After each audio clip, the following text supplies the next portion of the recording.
Ladies and gentlemen, my name is Ingrid Carlqvist and I was born 1960 in Sweden, when the Social Democrats were going to rule forever and ever, and our country was the nicest and safest and most progressed in the world. Now I live in Absurdistan, a country that has the highest figure of reported rapes in the world, hundreds of so-called exclusion areas, where people live outside the Swedish society, and with newspapers that hide all these horrible facts to the people. I feel just like Dorothy Gale in The Wizard of Oz. A tornado came and blew me miles and miles away from my home and dumped me in a country I don't know. Toto, I have a feeling we're not in Sweden anymore. Like Dorothy, I'm searching for a way to find my home, but on my path I only meet lions without courage, scarecrows without brains, and tin men without hearts.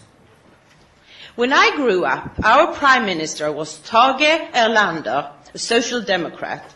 In 1965, he said in Parliament, after violent race riots in America, "We Swedes live in a so infinitely happier situation.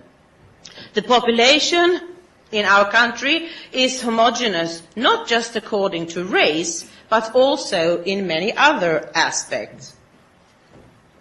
Now I live in a nation that is not homogeneous in any aspect. Olof Palme, that came after him, decided that homogeneous was a bad thing and opened up our borders for people from all over the world.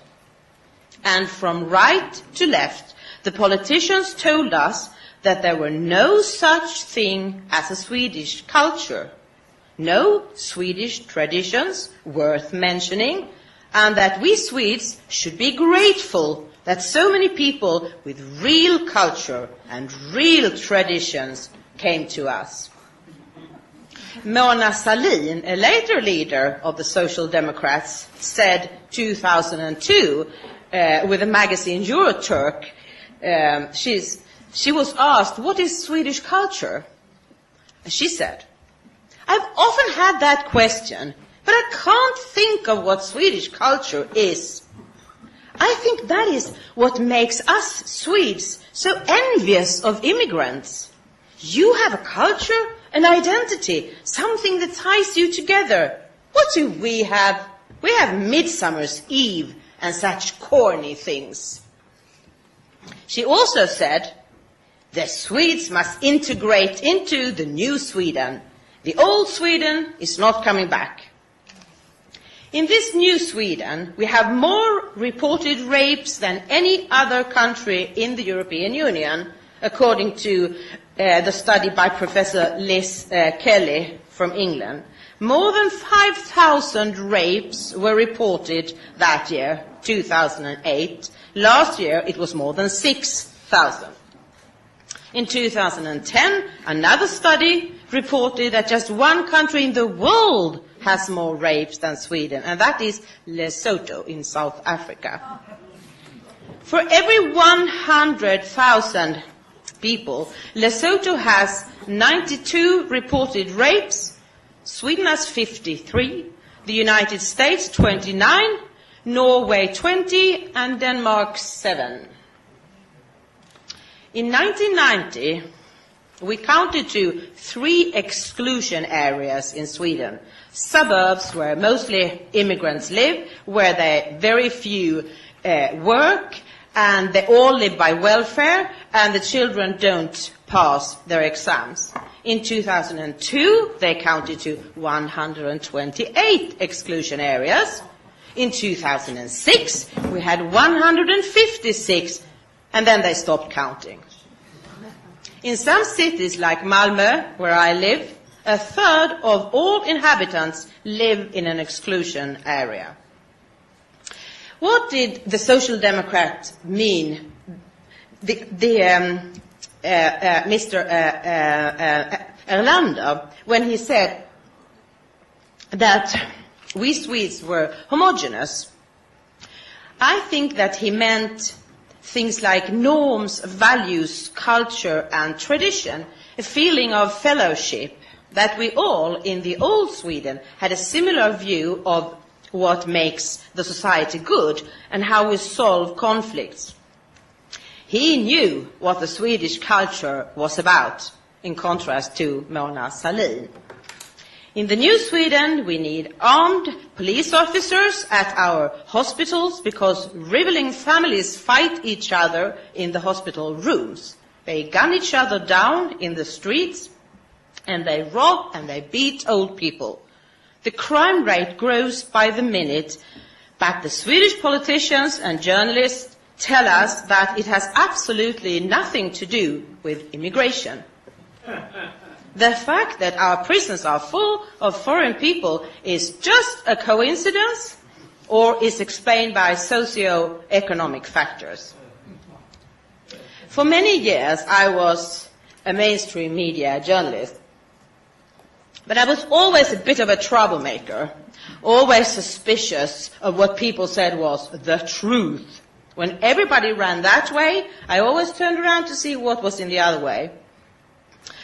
And in January last year, something happened to make me lose my last hope about Swedish journalists. I was the vice chairman of the Society of Publicists in Malmö, and we had invited the Danish journalist Mikael Jalving to speak about his book, Absolute Sweden, Absolute Sweden, The Journey in the Country of Silence. And one day the chairman phoned me and said, "We must cancel Mikael Jalving." Why? Because he's going to talk at a meeting arranged by a newspaper called National Today. It didn't matter to him, the chairman, or anyone else on the board of this Society for Journalists, that Jalving was going to speak about his book. If he went to that meeting, he would be infected by nationalist ideas, and probably he would become a Nazi. You see, everyone with a different opinion in Sweden really is a Nazi.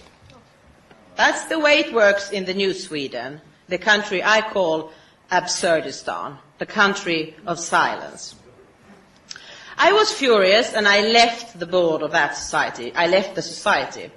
And that led to my being invited to the Danish Free Press Society to talk about this strange country of Sweden, and that led to my founding the Swedish Free Press Society. And that is how I met Lars Hedegaard, but we didn't settle for running one free press society each. We have a solid background as journalists, both of us, so we decided to start a newspaper, a good old-fashioned printed newspaper. We decided to call it Dispatch International because our vision is that this newspaper will become worldwide one day. At first we take Manhattan, then we take Berlin, or rather, first we take Scandinavia, and then we take the world. We will have two printed versions, one Danish and one Swedish, but the stories are the same. And you will find it in the stories in German and English as well on the e-paper. We will write about politics in our countries and in the world. And we will write about all those things that mainstream media has been hiding for so many years now. We will distinguish between news stories and commentaries, and the tone will be subdued. We will let the facts talk, the facts that mainstream journalists hide from people. The situation in Sweden is far worse than the Danish. In Sweden, nobody talks about immigration problems and the death of the multicultural project or the Islamization of Europe. If you do, you will immediately be called a racist, an Islamophobe, or a Nazi. That's what I have been called since I founded the Free Press Society. My name has been dragged in the dirt in big newspapers like Sydsvenskan, Svenska Dagbladet, and my own union paper, The Journalist. So now I need you all to be my Glinda, the good witch of the north, and help me find my home again. I don't think it will work to tap the heels of my ruby slippers together 3 times as Dorothy did to wake up in her bedroom in Kansas. But if you support Dispatch by taking a subscription or become a shareholder or just donate money to us, you will take me one step closer to home, to the Sweden that once was, the Sweden I want back. Thank you.